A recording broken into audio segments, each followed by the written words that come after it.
নমস্কার, ববি কিচেনের নতুন একটি পর্বে সবাইকে স্বাগত জানাই। আপনারা সবাই কেমন আছেন? আশা করি সবাই ভালো আছেন। ভালো থাকুন, সুস্থ থাকুন এবং আমার প্রত্যেকটি ভিডিও দেখতে থাকুন।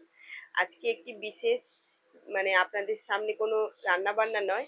তো এখন যেহেতু অনেক প্রচুর গরম পড়ে গেছে, তীব্র মাত্রায় রোদ্দুর বেড়ে গেছে, রোদের তাপ অনেক। তো এখন আমরা অনেক দাম দিয়ে বাজার থেকে গ্লুকন-ডি কিনে খাই। আর গ্লুকন-ডি অনেক রকমের ফ্লেভারের বাজারে বিক্রি হয়। তো আমরা অনেক টাকা দিয়ে কিনে সেটাকে আমরা বাড়িতে আনি, ছোট থেকে বড় সবাই খায়। তো আজকে আমি সেই গ্লুকন-ডি বানাবো, আশা রাখছি সবার ভালো লাগবে। আর খুব সহজেই আজকে অরেঞ্জ গ্লুকন-ডি বানাবো। তো অবশ্যই ভিডিওটা সম্পূর্ণ দেখতে থাকুন, আশা রাখছি আপনাদের সবার ভালো লাগবে। আমি আজকে গ্লুকন-ডিটা বানাবো, তার জন্য আমি মিশ্রি নিয়েছি। আপনারা কম বেশি এটাকে করে নিতে পারেন, যে যতটা পরিমাণে বানাতে পারেন। তো আপনারা চিনি দিয়েও বানাতে পারেন, তো কিন্তু চিনি হচ্ছে আমাদের শরীরের স্বাস্থ্যের জন্য খুব একটা ভালো নয়।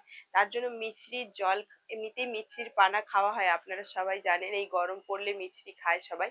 তো এই জন্য মিছরি নিয়েছি। মিছরিটাকে আমি একটু ভেঙে নেব, মানে গুঁড়ো করে নেব একটু শিলনোড়া দিয়ে। যেহেতু ডালা ডালা মিছরি, তো সেটাকে মিছরি কিন্তু গুঁড়ো করাও মিছরি কিনতে পাওয়া যায়। তো আমি গোটা মিছরিটা নিয়েছি, তাই এটাকে একটু ভেঙে নিচ্ছি, হালকা করে গুঁড়িয়ে নিচ্ছি। ছোট ছোট করে দেখুন এটাকে গুঁড়িয়ে নিয়েছি, আর একটা মিক্সির বাটি নিয়েছি, এর মধ্যে কিন্তু তুলে নেব। যেহেতু আমাদের এটা পুরো একদম পাউডারের মতো করে গুঁড়াতে হবে, তাই বড় বড় ডালা থাকলে হবে না। এটা শিলনোড়াতেও গুঁড়ানো যায়, কিন্তু অতটা পাউডার একদম করতে হবে, তার জন্য আমি মিক্সির বাটিতে করে এটা তুলে নিচ্ছি।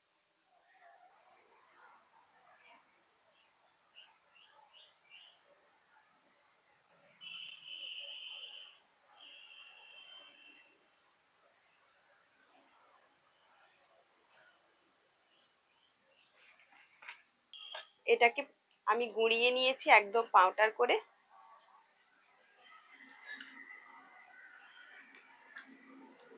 এরকম একদম মিহি করে ডাস্ট করে নিতে হবে। দেখুন কত সুন্দর ডাস্টটা হয়েছে, একদম দেখেই বোঝা যাচ্ছে না যে এটা বাড়িতে যে মিশ্রির দানা গুঁড়ো, আর এটা একদম যেন গ্লুকন-ডি মনে হচ্ছে। ঠিক এরকম গ্লুকন-ডি গুলো যেমন বাজারে বিক্রি হয়, ঠিক সেরকম কালারটা দেখুন, যে সাদা গ্লুকন-ডি গুলো ঠিক সেই রকম। আপনাদেরকে যেহেতু বলেছি আমি অরেঞ্জের ফ্লেভারে গ্লুকন-ডি বানাবো, তো আমি এখানে একটা মৌসম্বি নিয়েছি। আর এখন কিন্তু মৌসম্বি দেখবেন এখনকার সিজনের যে মৌসম্বিটা, এটা একটু টক টকই লাগে, মিষ্টিটা তেমন নেই। তো আপনারা চাইলে মৌসম্বি বা কমলা লেবুও ব্যবহার করতে পারেন এখানে, বা এখানে পাতি লেবুও দিতে পারেন। তো আমি এখানে আমার কাছে মৌসম্বিটা আমি নিয়েছি, যেহেতু এর ফ্লেভারটা সেন্ট এবং যা টক টক যে ভাবটা সেটা আসবে। তো তার জন্য আমি এই মৌসম্বিটা নিয়েছি। মৌসুমীর রসটাকে আমি এখানে বের করে নেব। আমি লেবুর রসটাকে একটা ছাঁকনি দিয়ে ছেঁকে নিয়েছি, আবার বাটির মধ্যে নিয়ে নিচ্ছি। পুরোটা নিইনি, একটা লেবুর হাফ টুকরোটা নিয়েছি, গোটাটার হাফটা নিয়েছি। আমি এই লেবুর মধ্যে একটু ফুড কালার ব্যবহার করছি, আপনারা চাইলে দিতেও পারেন নাও দিতে পারেন। যেহেতু অরেঞ্জের কালারটা যে আসে না, তার কারণে আমি দিলাম অরেঞ্জ গ্লুকন-ডি। তার জন্য আমি এই লেবু রসটার সঙ্গে মিশিয়ে নিলাম। এর মধ্যে আমি এই যে ফুড কালারটা মিশিয়েছি মৌসুমী রসের সঙ্গে অরেঞ্জ ফ্লেভারে, সেটা এর সঙ্গে মিশিয়ে দেব। অল্প অল্প করে মেশাবো, এর মধ্যে আমি মাখতে থাকবো, হাত দিয়ে মেখে নেব, তাহলে কিন্তু মাখাটা ভালো করে হবে। এটাকে আমি ভালো করে মেখে নিয়েছি, আর থালার মধ্যে একটু বিছিয়ে মিলিয়ে দিয়েছি। যেহেতু এটাকে মেখেছি একটু ভিজে ভিজে টাইপের হয়ে গেছে, এটাকে রোদ্রে দেওয়ার দরকার নেই, রোদ্দুরে দিলে কিন্তু গলে যাবে।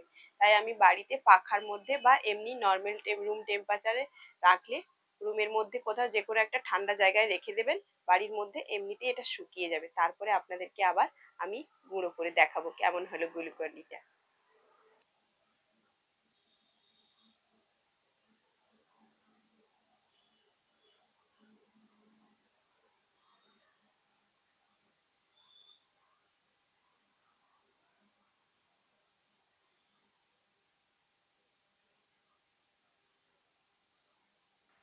দেখুন আমি এটাকে শুকনো করে নিয়ে চলে এসেছি, 1.5 ঘন্টা মতো লেগেছে। আর বাড়িতে পাখার বাতাসে রেখেছিলাম, একদম ঝুরঝুরি হয়ে সুন্দর শুকনো হয়ে গেছে গ্লুকন-ডিটা।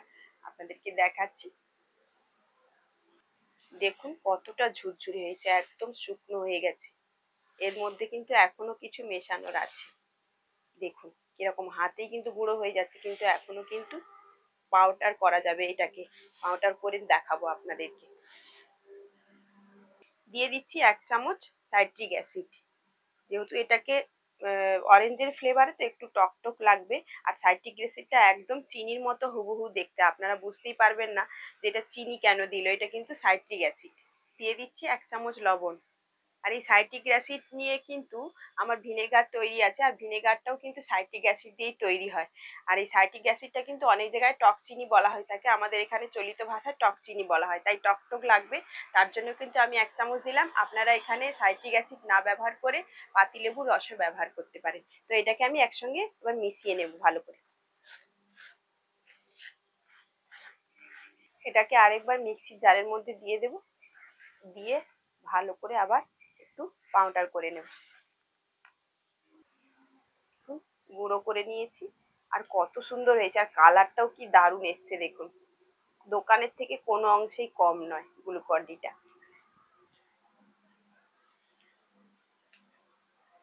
একটা গ্লাসে জল নিয়ে নিচ্ছি, আপনাদেরকে গুলিয়ে দেখাবো। 2 চামচ গ্লুকন ডি দিয়ে দিচ্ছি। 2 চামচে হাফ চামচ, 2 চামচ লাগবে না।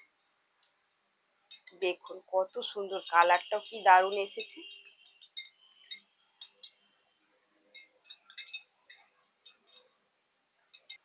এরকম বাজার থেকে না কিনে বেশি দাম দিয়ে এরকম কিন্তু সহজেই যদি আমরা বাড়িতে বানাতে পারি, তাহলে বাজার থেকে বেশি দাম দিয়ে কেন কিনবো বলুন।